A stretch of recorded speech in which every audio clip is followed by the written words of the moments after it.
Hi, and welcome to our webinar. My name is Igor Zuckerman. I'm a President and Chief Investment Officer of BAS Bond Advisors, and today we'll be talking about Robo-Advisors.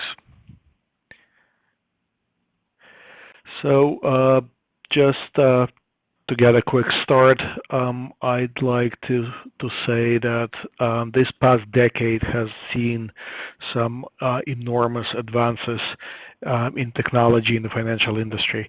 In fact, the term fintech was born just to describe it. The advances have been made in so many different areas, but perhaps outside of maybe payments and cryptocurrencies, which is a whole different subject. The second largest piece of that fintech revolution was in investment management, or is rather in investment management or wealth management, sometimes also known as wealth tech.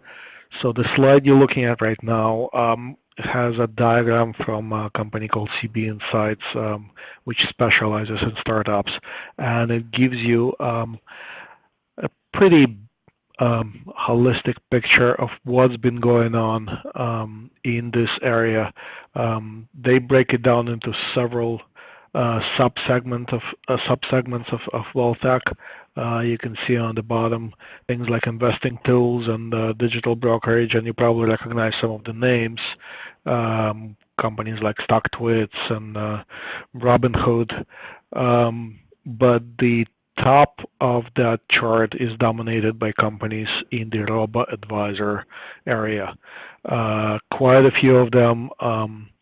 Maybe you recognize some names. Maybe some of them are new to you. But that's what we will be talking about. In fact, before we go any further, if I may, I'd like to get an idea of how many people in the audience are actually familiar with the subject. So if we can run a quick poll, just in terms of your familiarity with Robo-Advisors, just look at the 5 choices and please vote on your screens. You have about 45 seconds to do so, and then we'll know who in the audience is how familiar with Robo-Advisors. So you can choose between new to me, heard the name but don't know much about them, familiar with them and how they work, considering using them, and using one or more right now to invest.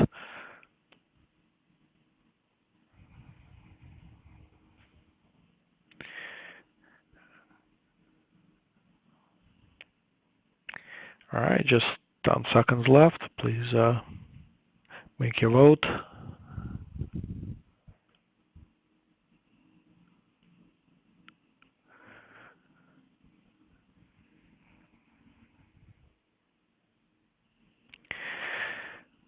All right, well, I guess we don't have a great turnout, but you can see on screen that majority of people familiar with Robo-Advisors. Some a little less familiar, some are considering using them. Nobody from the people who voted actually using one right now. Let's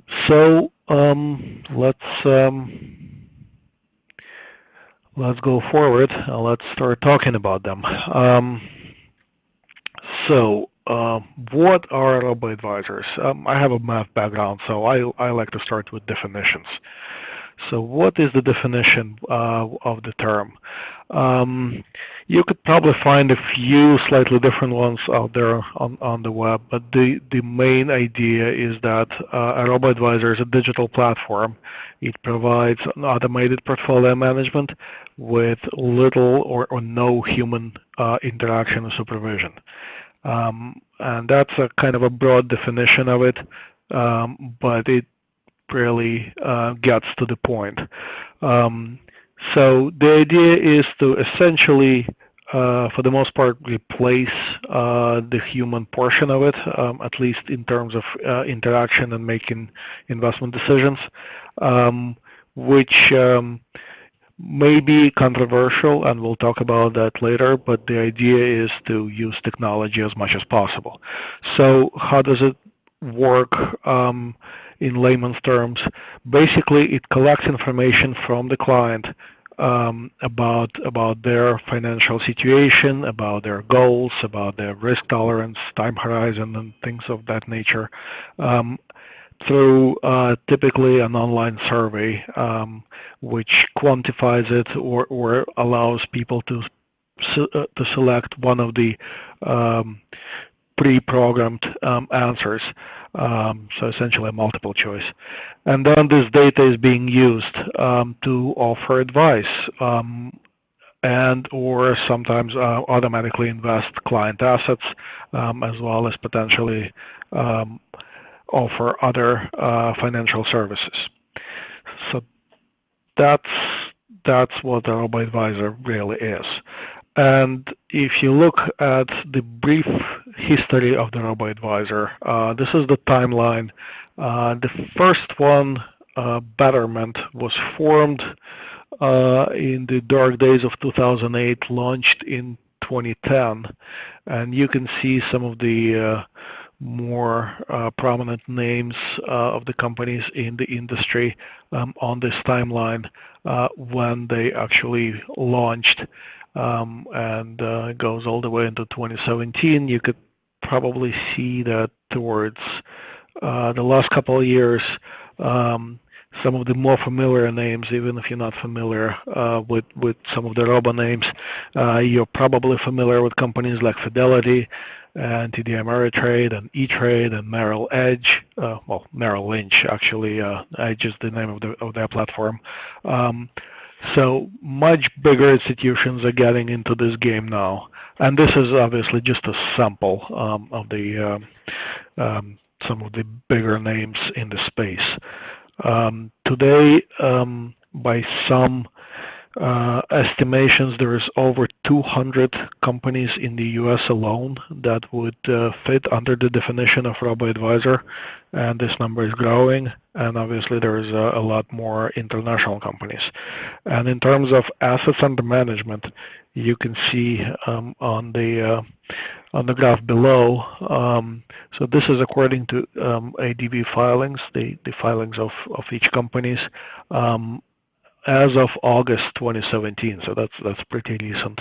And you can see that Vanguard is leading this group with 65 billion. I actually hear they're approaching 100 now, so it's only been maybe a month or so. Betterment here is at 9.7. I believe in the latest filing they're over 10 already, and you can see the others. Again, this is only a smaller sample of these companies.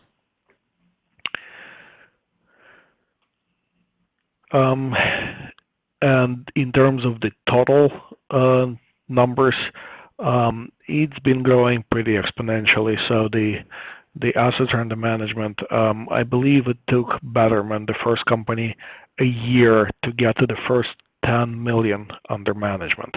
And now that whole Robo-Advisor industry has over $500 billion, $500 billion under management, and you can see it's projected within 3 years to be over $2 trillion. Here's a quote by Mike Shaw, who is the CEO of SigFig, one of the larger companies in the space. That's a fairly recent quote. I'm not sure exactly when, but sometime this year, where he basically talks about the fact that just a couple of years ago they were still considered experimental, and now they're sort of mainstream. And if you were in the financial industry, you should ignore it this trend at your own peril. So moving on, let's jump right into it. So how would an investor choose a robo-advisor if an investor decides to do so? What differentiates different robo-advisors from each other? Well, there's there's a number of things. First, obviously, is features. So in addition to investment management, portfolio management, there are several features that may be considered desirable by investors. Here's just a few of them. Automated rebalancing.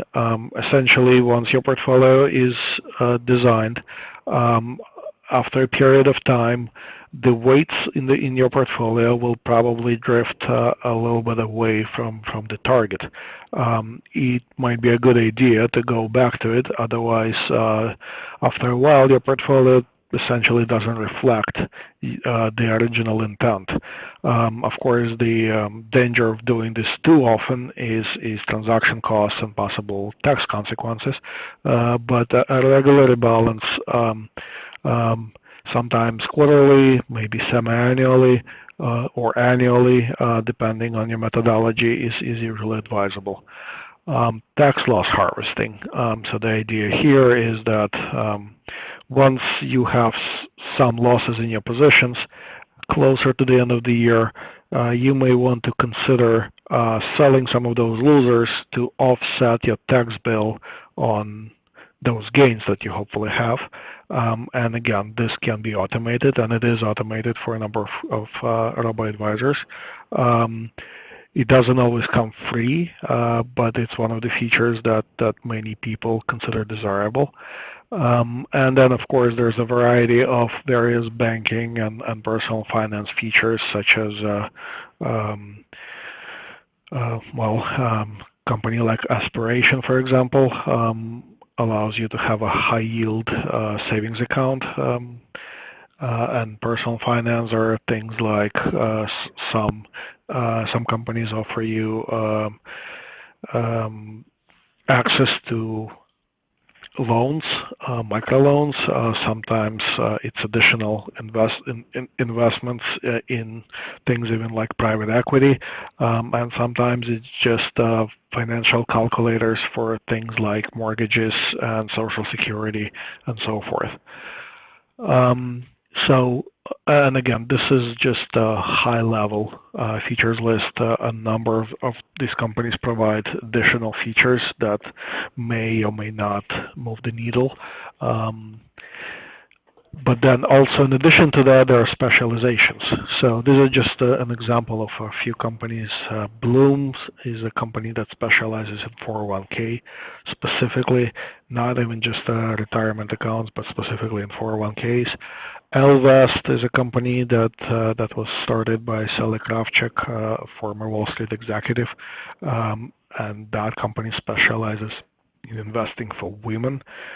United Income, which I believe only launched earlier this month, is another example. It specializes in investing for the retired people. So again, a little angle that these companies provide. They're hoping to find a niche for a specific group of investors.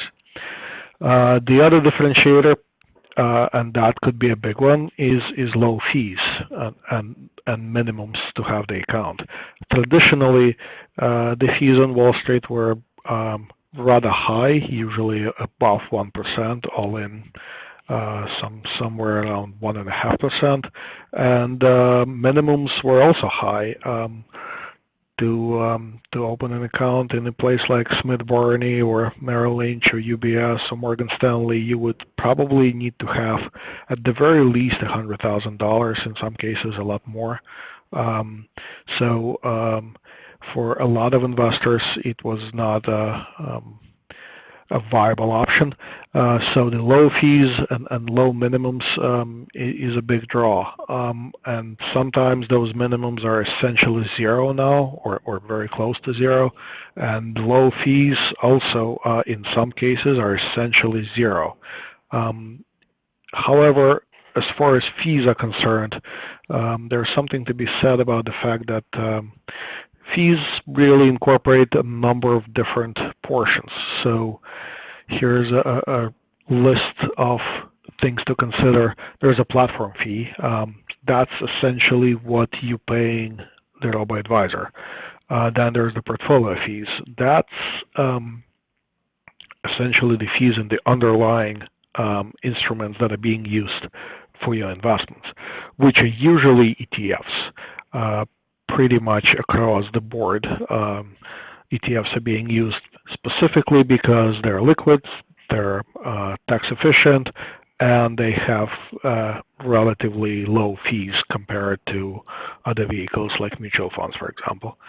So the other thing to consider, which is also not always apparent, is tax efficiency. And this may come from things like tax loss harvesting, also from things like rebalancing, how often is it done, how much of a tax bill that generates, and of course the underlying assets that are being used, how tax efficient those are.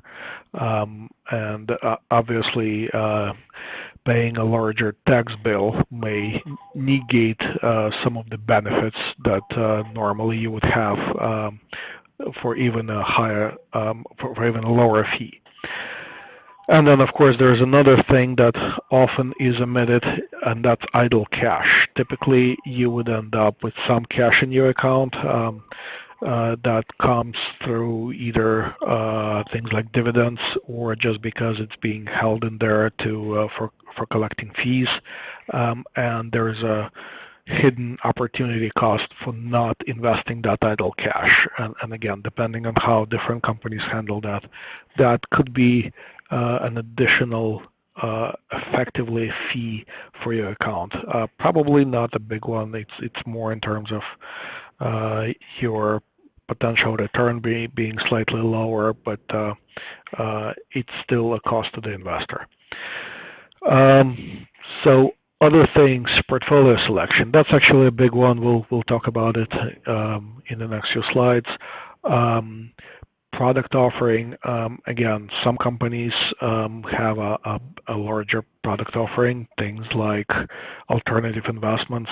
For example, Personal Capital is the company that offers access to hedge funds for qualified investors. Aspiration, as I mentioned before, they have their own mutual fund that they allow investors to invest in with very low minimum investment and low fees. Also, financial planning, that ranges from things like goals-based investment, how much do I need to save up for college or for retirement, to things like estate planning. And again, the actual services and the fees range quite a bit, but that can differentiate a robo-advisor among its peers. User experience, again, this is often minimized, but the way that you can navigate through the website or through the mobile app is important to a lot of people, and the ease of use is key. So with things like mobile, for example, you'd be surprised how many robo-advisors do not really offer much on the mobile, even though a lot of investors at this point demand essentially a 24/7 access to their portfolios. Other things, tools, the way that it's presented, and the broker platform. So again, some of the robo-advisors are also brokers, and they try to bring that entire user experience under one roof. That's definitely Betterment's strategy, for example. Other companies use other brokers. Sometimes you can actually keep your account in a broker that you have. So a company called a Future Advisor, which was bought out by BlackRock a couple of years ago. Their big feature is that you can essentially keep your money at the broker. You don't have to transfer it, and they will provide the same service on. They claim to support nearly 1,000 different brokers that you can use with their services. So a broker platform is important, again, to some people more than others. And then, of course, the human support. How often can you get a support? How easy it is? And hybrid advice. So this is the term that's being used now when essentially the robo-advisor, the technology is being supplemented by human. And that's another growing trend in the industry. So we spent a lot of time on this slide. Let's now talk about how do we compare robos. So obviously there's a number of different ways you can look at it. If you Google robo comparison, you can see a number of different comparisons. This is just one of the more recent ones from Nerd Wallet that compares some of the top ones. They rate them. They also tell you what this is best for, and gives you an overall annual fee. Although, again, just a caution here that the annual fee may depend on the type of plan, which may depend on the minimum amount that you invest. So as you can see here, this is just a quick sort of overall comparison, and again, you can find a lot more on the web. Now, what's interesting is how to compare the actual portfolios and the performance. So naturally, performance is the type of thing that advisors generally are very cautious about, because this isn't a mutual fund. This isn't a security. These are separate accounts, and every investor potentially has his or her own portfolio, and therefore you can't really talk about performance as a robo-advisor.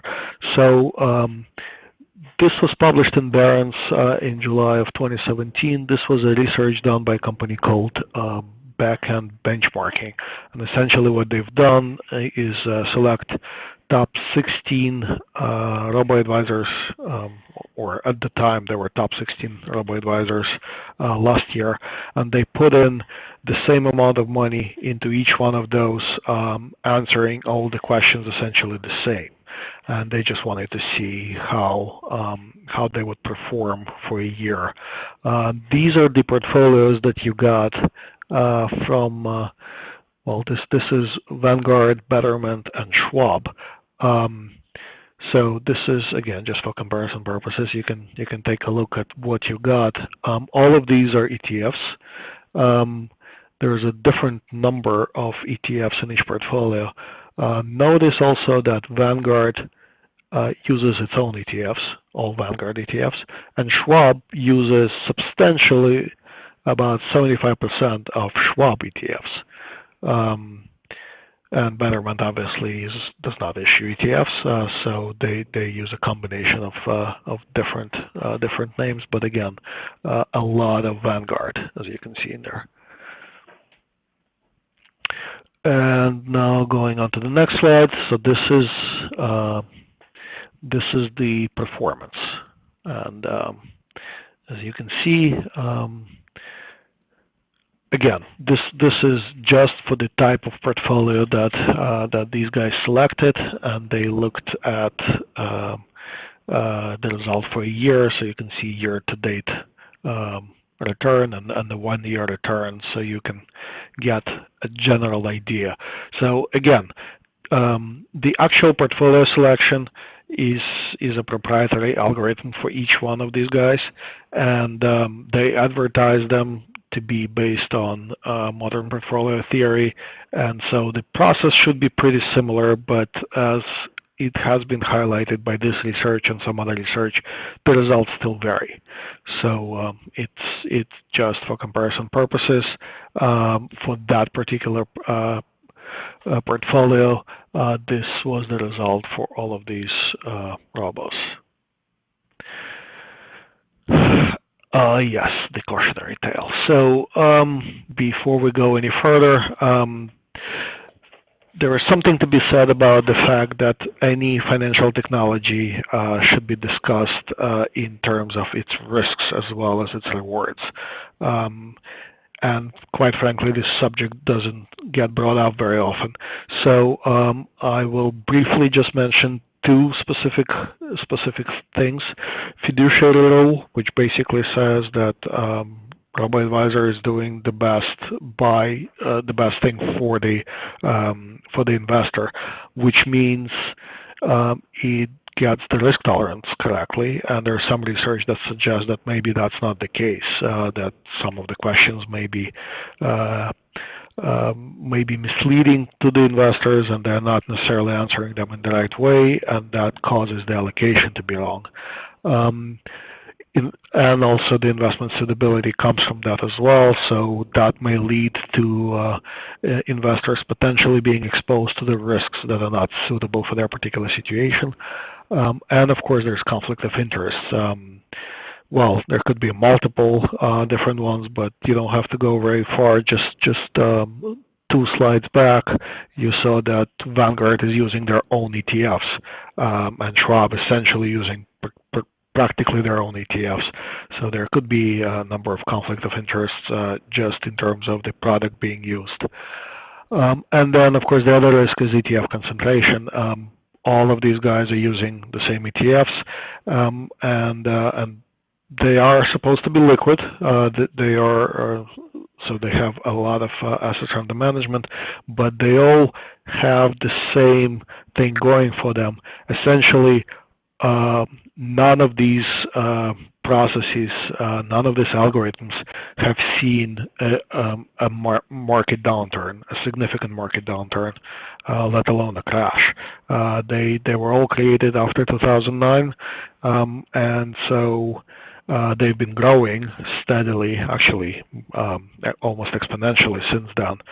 So the question is, when the crash comes and everybody runs for the exits, and there is an accumulation of orders to sell emerging markets ETF, let's say it has $10 billion under management today, but if there is an order to sell $1 billion today, how would that work? How would they behave if there is a massive run for the hills? Would that be the next flash crash? The last one was caused by program trading. I would bet that the next flash crash would be caused by Robo-Advisors, but then again, maybe not. In any case, this is just a consideration for potential investors. This is another sort of view of that. Obviously, the bubbles are better viewed from hindsight. So it's not clear if there is really a bubble right now, liquidity bubble in Robo-Advisors, but it's true that a growing portion of the ETF AUM is coming from Robo-Advisors, and they're not stopping. So this is again something just to be cautious about. All right, so we're running behind. I'll try to go a little faster, and I want to leave the last, so I'll go for another 10 minutes, and then we'll leave the last 5 minutes or so for questions. So going back to the portfolio, so what's in your portfolio? Why do we care? For a lot of people, the Robo-Advisor solution, the way it is pretty good, but a growing number of people, especially in the millennials generation, say we actually care where the money goes. We actually want to express our social, political, or environmental values through our investment. And the other graph that I'm showing you here shows that millennials are already the largest generation in the United States as of 2013, and they will continue to be so until the next generation, I suspect, comes of age. So there's a lot of financial decisions that millennial generation is making, and they care what they invest into. So shouldn't the industry then?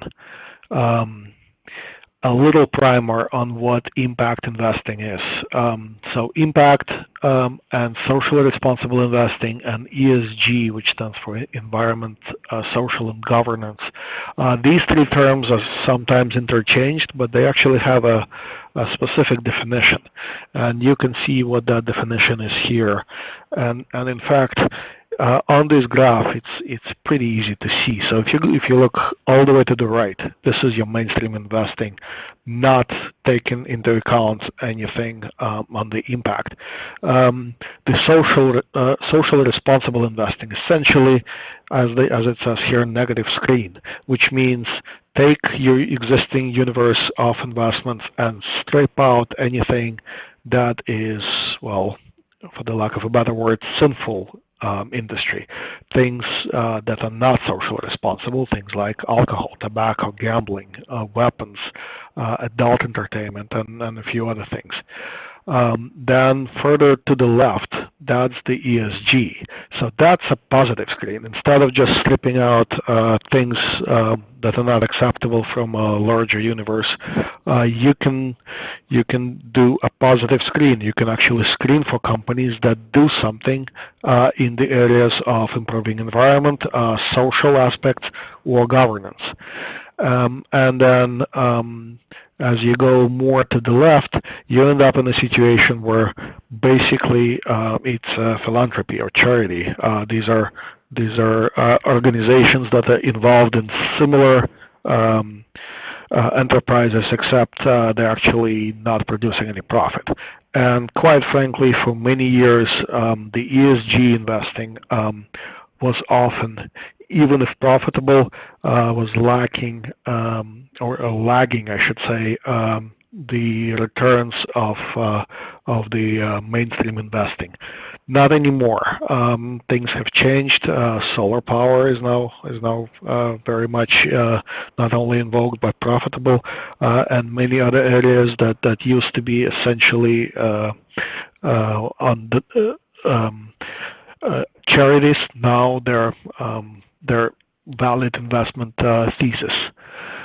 So this is the impact investing. What is the thematic investing? That's another thing that I need to define. A theme is a trend which comes from the economic, demographic, geopolitical, regulatory, or technology factors, and so basically, impact investing is potentially one of the themes, or multiple themes. So thematic investing encompasses impact investing as well. And thematic investing has been a staple in traditional institutional portfolios for alpha generations for a very long time, but typically it's very difficult for retail investors to get their hands on it because it requires a lot of research and a lot of active management. Yet today's investors demand that that not only their portfolio is risk adjusted and adjusted for their time horizon, but also reflects their values and passions. So these are some of the themes here. So these are thematic investing, and these are some of the theme examples. And this is where we come in. So I'd like to talk to you a little bit about Robo-Advisors. This is our company, and what we do is we're a hybrid advisor. And what we think differentiates us from many of the larger players in the industry is that we specialize in thematic and impact investing. So not only we create automated core portfolios, but we also have over 300 different themes.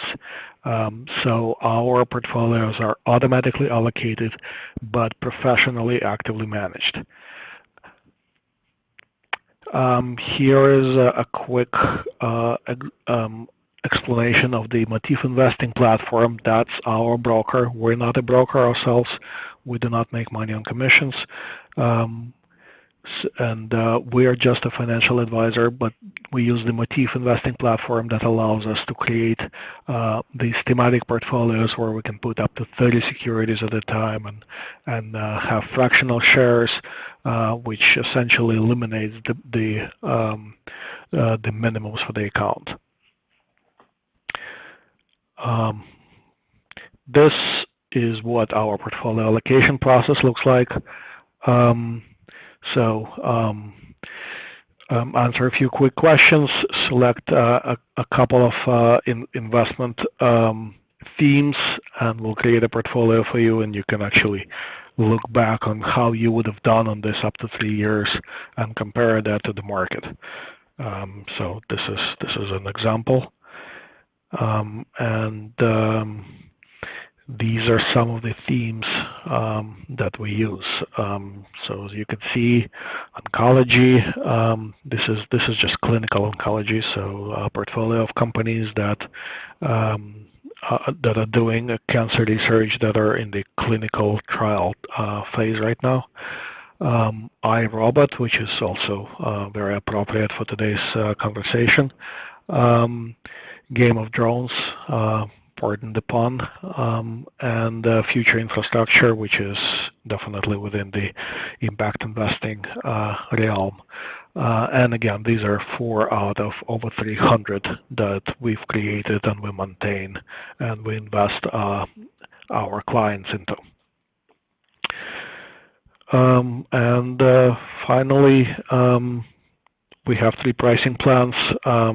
Most robo-advisors nowadays have multiple pricing plans, and they go from the starter, which has very low minimums and very low fees, to impact that allows you a semi-annual call with an advisor, and then the power, which is the full-service advisory platform that does not only include ETFs but additional products such as mutual funds and portfolio selections.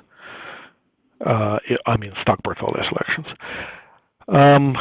Just a quick word about me. If you have any questions that I won't be able to get to, or you think of something later on, or you just want to give me a private feedback, by all means, this is my email.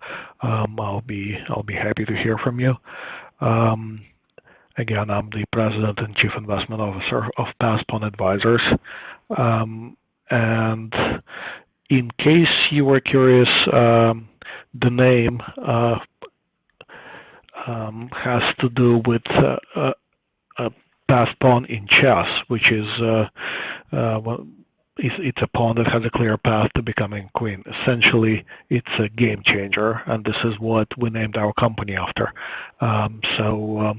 If you're looking for a new advisor, I hope that you would look at us, compare us to others, and hopefully choose us. And if you join us, we'll hope to change the game for you. So I hope you enjoyed today's presentation. I would like to run a quick poll just to see what did you find today that was useful, hopefully, to you, and then we'll get to the questions.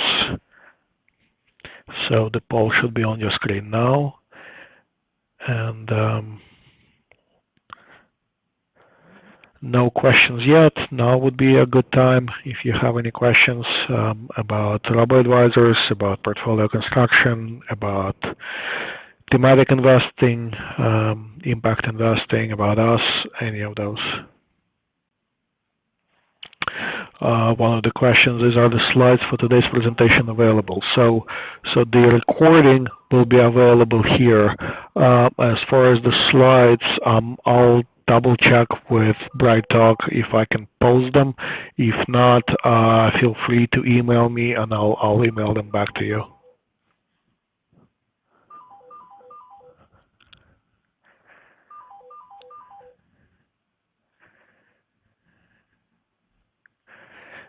All right.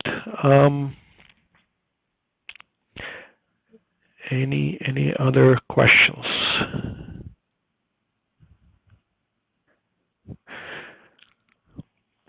please take a second to vote also. It definitely helps me and helps my company understand better how to structure our presentations. We've had a few before, by the way. If you're interested, I did a presentation on thematic investing last year. If you're interested in that, there's a lot more detail on that in that presentation. You can just search by my name on BrightTalk and you'll find it there. Or you can email me and I'll send you the slides for that. All right, a few more questions that I have here. Okay, so what is the question is, what is the differentiator of the micro-investing robo-apps? Why do they think they can have something to offer? So the micro-investing robo-apps, there's at least a couple Acorns and Stash that are leading the pack, and there are a few smaller other ones. And the idea there is that there's no real minimum in terms of how do you start to invest. So what they do is they help you, let's say, pay online bills, and then they round it off to the nearest dollar. Let's say the bill was for $24.17, and they round it up to 25, and they take the 83 cents and they put it in your account. And once they do it a few times, they get to $5, and they put that $5 into an investment. And the idea is that your money will grow this way on literally chump change that you don't notice. It's generally a good idea, and it seems like there is a quite a wide audience out there that may be interested in that.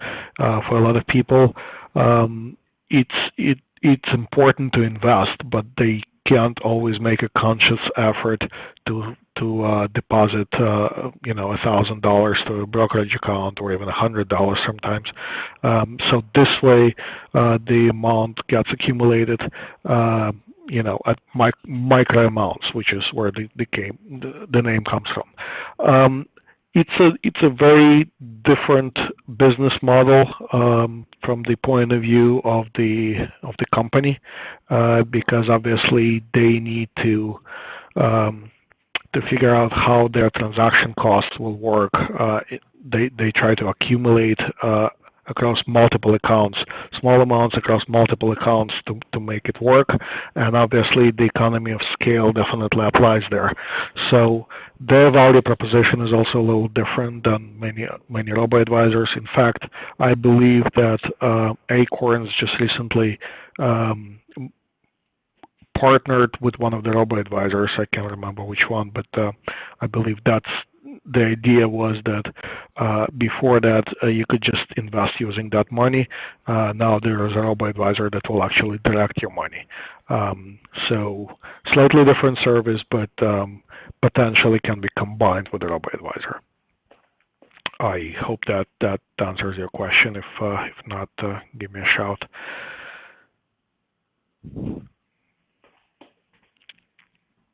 All right. Any other questions?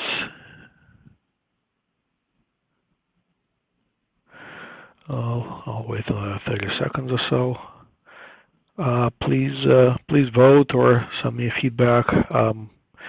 If you have any last-minute questions, now is a good time to do so.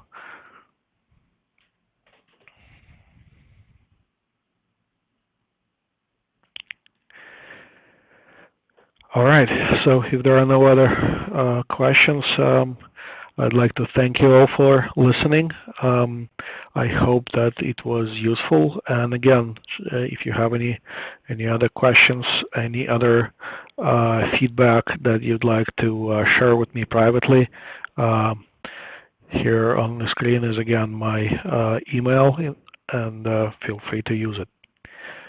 Thank you, and have a good day. Bye.